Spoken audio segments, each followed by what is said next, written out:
মুসা আলাইহিস সালামের জামানায় একটা বড় আল্লাহ তাআলা ওলি ছিল। সেই ওলিটি সর্বসময় আল্লাহ রাব্বুল আলামিনের ইবাদত করতে থাকতো। তিনি সর্বসময় তাহাজ্জুদ করতো, নফল ইবাদত করতো, আল্লাহ তাআলার জিকির করতো। তিনি তার জ্ঞান হওয়ার পর থেকে, তার বুঝ হওয়ার পর থেকে তিনি সবসময় আল্লাহ রাব্বুল আলামিনের জিকিরের মধ্যে মশগুল থাকতো। তার একটা ঘর ছিল খুলে দেওয়া, চারিদিকে ছাউনি দেওয়া, মাথার উপরে তার ছাউনি দেওয়া। সেখানে তিনি বসে আল্লাহ রাব্বুল আলামিনের দিন-রাত ইবাদত করতেন। তিনি তার মাতার খেদমত করতো, তার মা তার খেদমতে খুশি ছিল, সন্তুষ্ট ছিল। কিন্তু জিকির ছাড়া কি কোনো পীর হওয়া যায়? তাহাজ্জুদ ছাড়া কি কোনো পীর হওয়া যায়? পীর হওয়া যায় না। তাহাজ্জুদ নামাজ পড়তে হবে। তিনি একদিন যখন তাহাজ্জুদের নামাজ পড়ছিল, 2 রাকাত তাহাজ্জুদের নামাজ পড়ার জন্য তিনি যখন দাঁড়ালেন নামাজ পড়বে, ঠিক সেই সময় তার মা তাকে ডাক দিয়ে বলল, জুরাই, হে জুরাই, তুমি কোথায় আছো? তুমি এসো। তখন জুরাই তখন নামাজের মধ্যে, তিনি তখন ভাবছে 2 রাকাত নামাজ কতক্ষণ লাগবে? আর 2 রাকাত নামাজ পড়তে আমার মায়ের প্রতি কোনো প্রয়োজন পড়েছে? আমার 2 রাকাত নামাজ শেষ করে আমি এখনই যাচ্ছি। তার কিছুক্ষণ পরে আবার তার মা ডাকতে লাগলেন, হে জুরাই। তিনি তখন নামাজের মধ্যে বলছে, হায় হায়, আমার মা তো আমাকে আবার ডাকছে, এই নামাজ শেষ হয়ে এসেছে, আমি নামাজটা শেষ করেই মাত্র আমার মায়ের কাছে যাচ্ছি। তারা কিছুক্ষণ পরে তার মা আবার ডাকতে লাগলো, জুরাই, তুমি কোথায় আছো? তুমি এখানে এসো। কিন্তু জুরাই নামাজের মধ্যে ভাবছে, এই তো নামাজ শেষ হয়ে এসেছে, আমি যাবো। তার নামাজ কিন্তু এখন শেষ হয়নি, তিনি এখন নামাজ পড়ছে। 2 রাকাত নামাজ কতক্ষণ লাগবে? খুব তাড়াতাড়ি শেষ হয়ে যাবে, আমি আমার মায়ের কাছে যাবো। কিন্তু তার মা ধৈর্য হারিয়ে ফেললেন। তার মা তার উপরে অসন্তুষ্ট হয়ে গেল। তার উপরে তার মা অসন্তুষ্ট হয়ে যাওয়ার পর তার মা তাকে বদয়া দিলেন। কারণ তিনি তার জন্মের পর থেকে, তার জ্ঞান হওয়ার পর থেকে তিনি কোনো করোনানির মুখ দেখেনি, তিনি কোনো বেশ্যা মহিলার সঙ্গে কোনো খারাপ কাজ করেনি। সেই জন্য তার মা তাকে দোয়া দিল। তার মা তাকে দোয়া দিল। মা দোয়া কারেন্টের মতো কবুলায়, যেমন বদয়াও কারেন্টের মতো কবুল হয়। তার মা সেই সময় তার জন্য বদয়া করেছিল। দোয়া কিন্তু সেটা দোয়া বলতে ভালো দোয়া নয়, বদদোয়া, খারাপ দোয়া। যেটি সে যেন মরে যাওয়ার আগে তার সঙ্গে যেন একবার বেশ্যা মহিলা ফেটে না হয়। ঠিক সেই দোয়া আল্লাহ রাব্বুল আলামিন সঙ্গে সঙ্গে কবুল করে নেয়। কারণ মায়ের দোয়া সর্বসময় সর্ব তাড়াতাড়ি রকেটের ভিত্তিতে কবুল হয়ে যায়। আল্লাহ তাআলা বলেছে যে সন্তানের প্রতি যদি কোনো মা যদি দোয়া করে, সেই দোয়া কারেন্টের চেয়েও বেশি কবুল হয়ে যায়। বিশ্বের সব মৌলবি যদি একটা পানিতে ফুট দেয়, সব পীররা যদি একটা পানিতে ফুট দেয়, সব বড় বড় মৌলানা বুজুর্গরা যদি একটা পানিতে ফুট দেয়, এবং যদি একটি মা তার সন্তানের জন্য যদি শুধু সুবহানাল্লাহ বলে যদি পানিতে ফুট দেয়, তার মায়ের দোয়া সর্ব তাড়াতাড়ি কবুল হয়ে যায়। ঠিক তেমনই জুরাইসের মা তার জন্য বদয়া করার সঙ্গে সঙ্গে তার বদয়াটা কবুল হয়ে গেল। তার কিছুদিন পরে কুরাইশের সেই ঘরে একটি মহিলা এসে কুরাইশের দৌড় ছুটছে। জুরাই দৌড় হলো। জুরাই ভাবলো কেউ এসেছে, তিনি দৌড়টা খুললে, দৌড়টা খোলার পরে তিনি দেখছেন একটি জন মহিলা। জন মহিলাটা তার সঙ্গে খারাপ কাজ করার উদ্দেশ্যে এসেছিল। তিনি তাকে ওঠাচ্ছিল তার কথার মাধ্যমে, কারণ একটা মানুষ সর্বপ্রথমে মানুষের কথার প্রেমে পড়ে। সেই জন্য মহিলাটা কী করছিল, তার কথার জালে কুরাইশকে ফাঁসাচ্ছিল, জুরাইশকে ফাঁসাচ্ছিল। তিনি বলছিল যে দেখো আমি কত সুন্দর, আমি কত রূপময়, আমার চোখগুলো বিরাট নাই, আমি কত সুসজ্জিত, সেন মেখে এসেছি, আতর মেখে এসেছি তোমার জন্য। কিন্তু জুরাইশ তিনি বললেন যে আমি আমার জ্ঞানের পর থেকে কোনো খারাপ কাজ করিনি, আমি জ্ঞানের পর থেকে আল্লাহ তাআলার জিকির করেছি, আল্লাহ তাআলার নফল ইবাদত করেছি, আমি কোনো খারাপ কাজ করবো না। আল্লাহ রাব্বুল আলামিন থেকে আমার ভয় করে, কি করে? ভয় করে। সেই জন্য তিনি তার সঙ্গে খারাপ কাজ করলে না। মেয়েটি তখন জুরাইশকে না পড়াতে পেরে তিনি তখন পাহাড় থেকে তার ঘর থেকে বাইরে এসে সেই পাহাড় থেকে তিনি নিচে নামলো। নিচে এসে দেখে একটি ছাগল চড়ানোওয়ালা তিনি শুয়ে আছে। ছাগল চড়াই কারা? রাখালেরা। সেই রাখালটা সেখানে শুয়ে আছে। সেই রাখালের কাছে গিয়ে বলছে, হে রাখাল, তুমি দেখো আমি কত সুন্দর, আমি কত রূপময়, আল্লাহ রাব্বুল আলামিন আমাকে কত রূপ দিয়েছে, তুমি আমার সঙ্গে প্রেমের খেলা খেলো। সে রাখালটাও সেই মেয়েটার ফাঁদে ফেসে গেল, সেই মেয়েটার সঙ্গে সে খারাপ কাজ করলো, কুকুরটি করলো। কুকুরটি করার পরে কিছুদিন পরে সেই মেয়েটার পেটে একটি বাচ্চা এলো।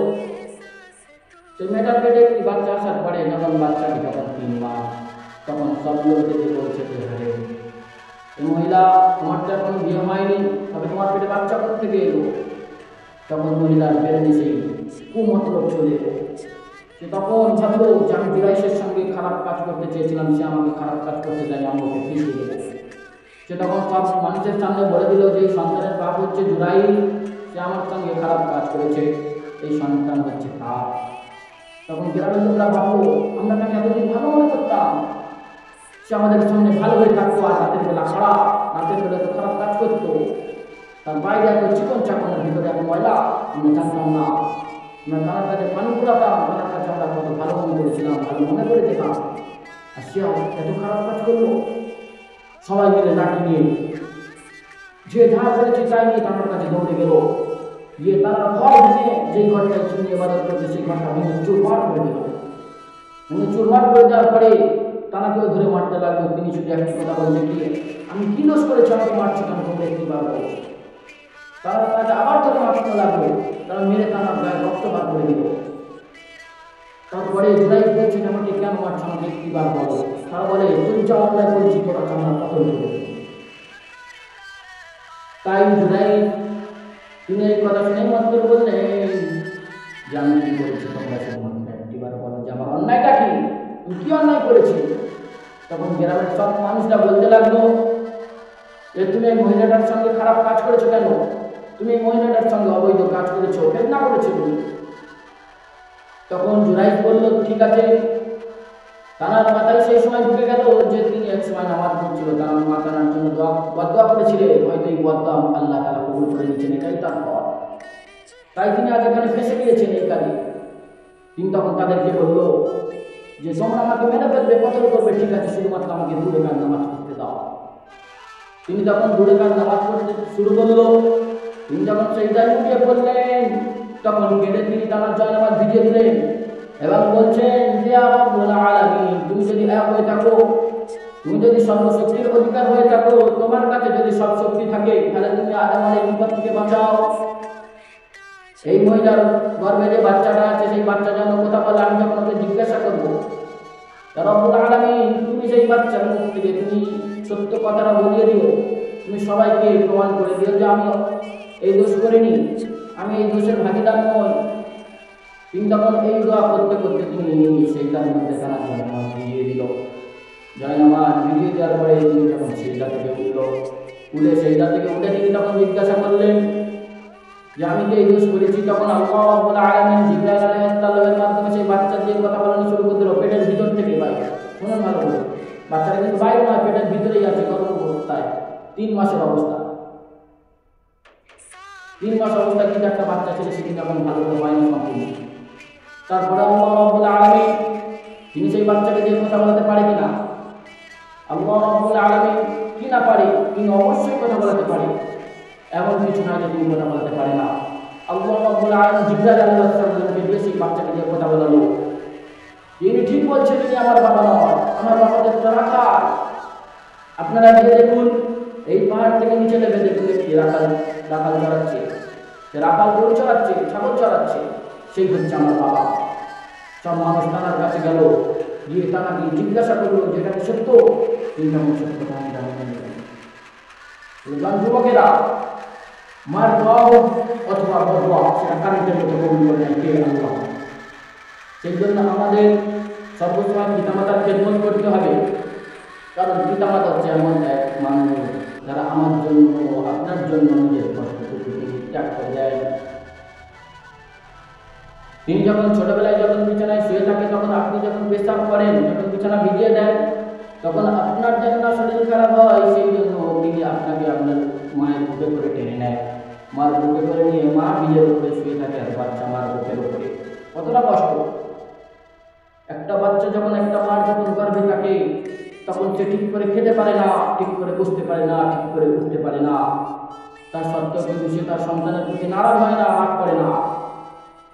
ঠিক তেমনই আমরা যদি আমাদের পিতামাতা যখন বৃদ্ধ হয়ে যাবে তখন আমরা যেন তানাদের উপরে না রাগ করি। তানারা যখন ছোটবেলায় আমাদের প্রতি রহম করেছেন, আপনাদের প্রতি রহম করছেন, বড় হয়ে যাওয়ার পরে তারা যখন বৃদ্ধ হয়ে যায় আমরা যেন তাদের প্রতি না যেন রাগান্বিত হই, তাদের কোনো কষ্টে না যেন আমরা পর্যন্ত করি। আল্লাহ রাব্বুল আলামিন কোরআনে বলেছেন যে পিতা মাতার কোনো কাজ থেকে তোমরা পর্যন্ত করবে না। পিতা তুমি কি করলে, না এমনও করা চলবে না পিতার প্রতি। কারণ পিতা তোমার এমন এক জিনিস, মাতা তোমার এমন এক জিনিস, এমন একজন মানুষ যেটা বিশ্বে তোমার কেউ হতে পারবে না। তাদের মধ্যে বিশ্বে কেউ তোমাদেরকে ভালোবাসতে পারবে না, তাদের মধ্যে কেউ তোমাকে দোয়া করতে পারবে না। আপনি তাদেরকে যতই মারুন যতই বলুন, তারা কিন্তু মন থেকে তারা সন্তানের জন্য কোনো খারাপ কথা বলে না, গালি দেয় না। সর্বসময় তারা সন্তানের ভালো কথা বলতে থাকে, সন্তানের ভালো চায়, তারা সন্তানের খারাপ চায় না। সেই জন্য আমাদেরকে সর্বসময় পিতামাতার খেদমত করতে হবে। পিতামাতার যদি খেদমত করি তাহলে জান্নাত দেবে কে? আল্লাহ। সেই জন্য আমাদেরকে বেশি বেশি করে পিতামাতার খেদমত করতে হবে, ঠিক কিনা? তাহলে আজ আমরা সবাই এই মজলিসে আল্লাহ রাব্বুল আলামিনের মজলিসে বসে আমরা সবাই কি করি? শপথ করি ইনশাআল্লাহ আমরা সবাই পিতামাতার মন থেকে খেদমত করব, তাদের নারাজ হতে দেবো না, তাদের কোনো কষ্ট পেতে দেবো না, ঠিক কিনা?